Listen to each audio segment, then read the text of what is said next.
Every 40 seconds, one person around the world commits suicide. So I'm going to repeat that. Every 40 seconds, one person around the world commits suicide. Most people who consider suicide don't really want to die. They feel helpless, they feel hopeless, they feel worthless. Oftentimes they have problems they don't think they can solve, they don't think anyone else understands, and they see suicide as the only way out. If you have depression, if you have anxiety, if you have post-traumatic stress disorder, if you have any kind of mental health condition, this is not something to ignore.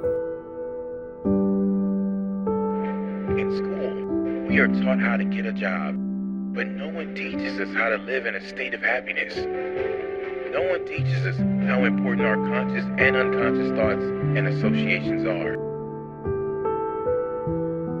If you're worried about someone who's acting differently than they usually do, who might seem more withdrawn or more hopeless about the future, ask them if they're experiencing suicidal thoughts.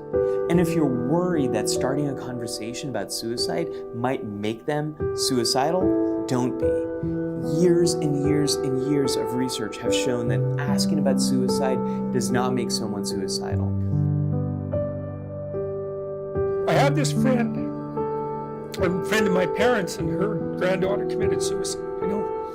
She was just beating herself up about that. What could have I done? What could have I done differently? This is the problem with suicide. It leaves everybody behind thinking, oh my God, what could have I done? I could have treated the person better. I could have listened. I could have been there. It's like, and she was just beating herself up about this, really feeling that she wasn't a useful person, that she'd failed as a grandmother. She's married and she likes her husband and he's a really good guy. And I said, look, you're blaming yourself for your granddaughter's suicide.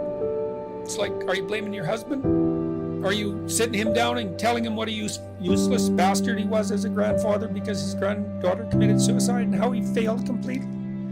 She said, no, I'd never do that. So I said, well, don't do it to yourself. Be supportive. Don't feel like you have to be a therapist. Be a friend and help them find the resources that they may need to manage their depression. Most struggling with depression and suicidal thoughts do not seek help. Not getting treatment is a missed opportunity. Getting treatment earlier when the symptoms begin to arise will lead to better outcomes.